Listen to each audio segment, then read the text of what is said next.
What if I no longer can find the motivation to act because I don't have the capacity to understand? Bismillah walhamdulillah wa salatu wassalamu ala rasulillah wa ala alihi wa sahbihi wa man wala. Dear brothers and sisters, I wanted to reflect today upon the relationship between two qualities that subhanAllah connect to our full being in incredible ways. And they are the qualities of patience, as-sabr, and wisdom, al-hikmah. Now, before I get there, I want to start off with the fact that many of us are hurting when we see the martyrdom of our brother Khaled Nabhan, rahimahu'llah ta'ala, Abu Diya. May Allah subhanahu wa ta'ala accept his shahada, and may Allah subhanahu wa ta'ala allow him to meet his beloved ruh al-ruh, his beloved soul in Reem, to meet his beloved Tariq, to meet all of those whom he lost from his family and all of the shuhada of Gaza, and beyond them all, to meet the Prophet sallallahu alaihi wasallam while he is pleased with him. Allahumma ameen. Many of us are reeling when we see that a man like that has been stolen from us, but we're also finding comfort when we see the smile on his face that transcends even life. And subhanAllah, as we're looking at what is happening in Syria, where we've seen people come out from the dungeons and people who have been able to return home after long years of displacement, and we're finding joy for our brothers and sisters in Syria, it's important for us to also take a step back and to recognize things have only gotten worse for our brothers and sisters in Gaza, and things continue to be worse in Sudan, and things continue to get worse in places like Yemen. And so it's important for us to take a step back and to remind ourselves not to turn away from those places of devastation because we now see a place of victory, walhamdulillahi rabbil alameen, but instead to transfer that same hope that we now have seen fulfilled in Syria. And of course, it is still early, may Allah subhanahu wa ta'ala allow it to be completed, but to see that same hope transferred to other parts of the Ummah, especially Gaza, especially Palestine. Now, building on that, here's what I want to talk about. We have a tendency to be impulsive. And when we are impulsive, we can be impulsive with our hearts, we can be impulsive with our thoughts, we can be impulsive with our tongues, we can be impulsive with our actions. And I was reflecting on these two treasures that the Prophet ﷺ mentions of qualities and how they particularly relate to Gaza today and to the various things that we are seeing today that could shut us down potentially if we don't understand how to understand, if we don't understand how to understand. And they are the qualities of as-sabr and al-hikmah. And the Prophet ﷺ, when he speaks about as-sabr, when he speaks about patience, the Messenger of Allah ﷺ mentions, وَمَا أُعْتِيَ أَحَدٌ عَطَاءً, that no one is given a gift, a treasure, that is greater, خَيْرًا وَأَوْسَعًا, that is greater and more expansive than as-sabr. That patience is the most precious blessing that you can have. And what the Prophet ﷺ is referring to is not just the reward that comes with patience, but also the perspective. You know, the ulama talk about this idea of awsa', what is expansive about patience. It's expansive in that it can make all of your qualities beautiful.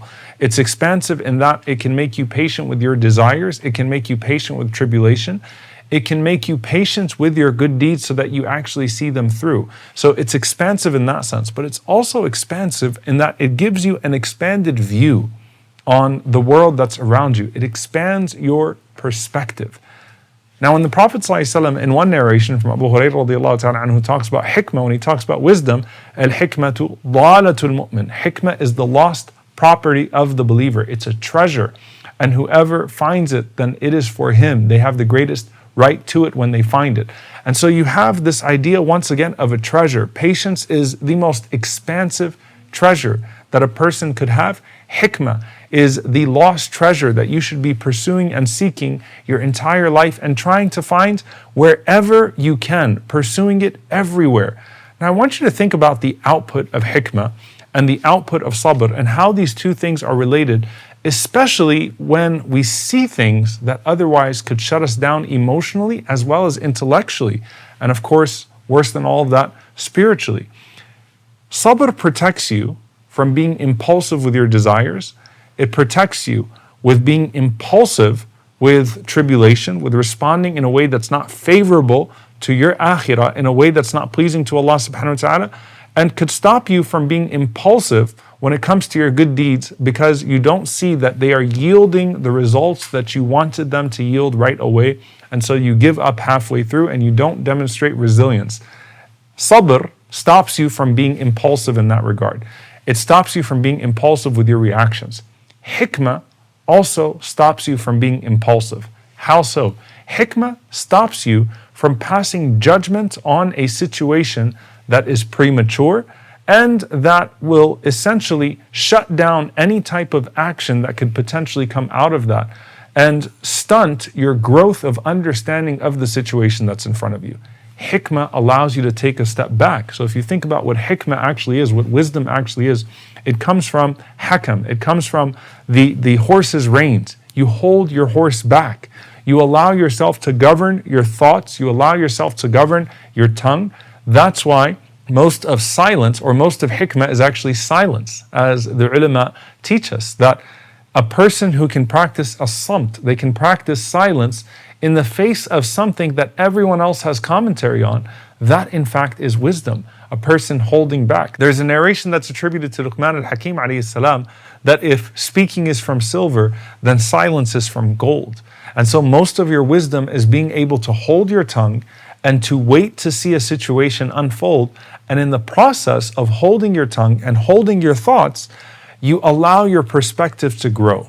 Because if you think about what silence allows you to do, silence allows you to let things play out further before you speak on them. It allows you to grow your perspective on something and to see things through. And Allah subhanahu wa ta'ala rewards that silence, that deep ponderance, by giving you deeper perspective. And so you don't act too quickly, you don't think too quickly, you don't pass judgment too quickly, you don't speak judgment too quickly. And especially when it comes to Allah subhanahu wa ta'ala, these two things can sometimes actually be interchangeable. If you think about Musa alayhi salam and Al-Khadr alayhi salam, when Al-Khadr alayhi salam says to Musa alayhi salam, إِنَّكَ لَن تَسْتَطِيعَ مَعِيَ صَبْرًا, that you will not be patient with me. He wasn't talking about Musa alayhi salam's inability to be patient with great tribulation. He was talking about Musa alayhi salam rushing to judgment in regards to a situation, and Allah subhanahu wa ta'ala was expanding the wisdom of Musa alayhi salam by exposing him to greater perspective. And so what does this mean for us in this present day and everything that we're witnessing today? I hear many people saying, understandably, in the midst of their despair, look, I just don't get why this is happening, and it's too much, and I can't understand it, and I feel like I can't do anything anymore. I feel like I'm being shut off. So you see the direct tie between wisdom and patience. You see others, subhanAllah, who have this deep trust in Allah subhanahu wa ta'ala, whose entire perspective is derived from the knowledge that Allah subhanahu wa ta'ala is always planning. And so long as Allah subhanahu wa ta'ala has the greater picture, then I am able to be patient with that greater picture. And in the process, you know what Allah subhanahu wa ta'ala rewards that patience with? He rewards it with wisdom. And so Allah Azza wa Jal exposes to you a greater part of the picture so that you start to see things with more clarity, because you're not allowing your emotions to cloud your judgment. You're not allowing the deep pain that you understandably have, because Allah subhanahu wa ta'ala tells you to have empathy. Allah subhanahu wa ta'ala tells you to feel for your brothers and sisters, but you're not allowing that empathy to shut you down to where you lose clarity of the situation. None of this means that your heart doesn't break. None of this means that your tongue doesn't speak, but it means that your heart breaks in a way to where you present it to Allah subhanahu wa ta'ala to put back together. That you speak only that which is pleasing to Allah subhanahu wa ta'ala, even when you can find no words because of everything that is happening.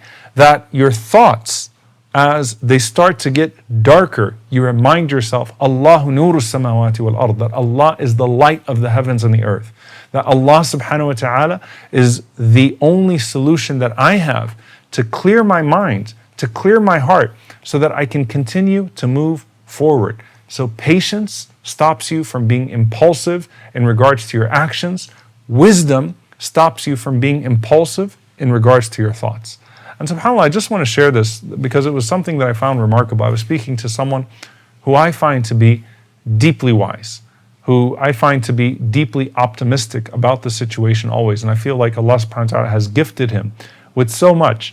You know, he was sitting with someone who was complaining about the current situation, understandably so. Israel's opportunism, the fact that they are now occupying greater parts of Syria, even though they were occupying many of those parts before, but people are now waking up to that and they're expanding into that territory.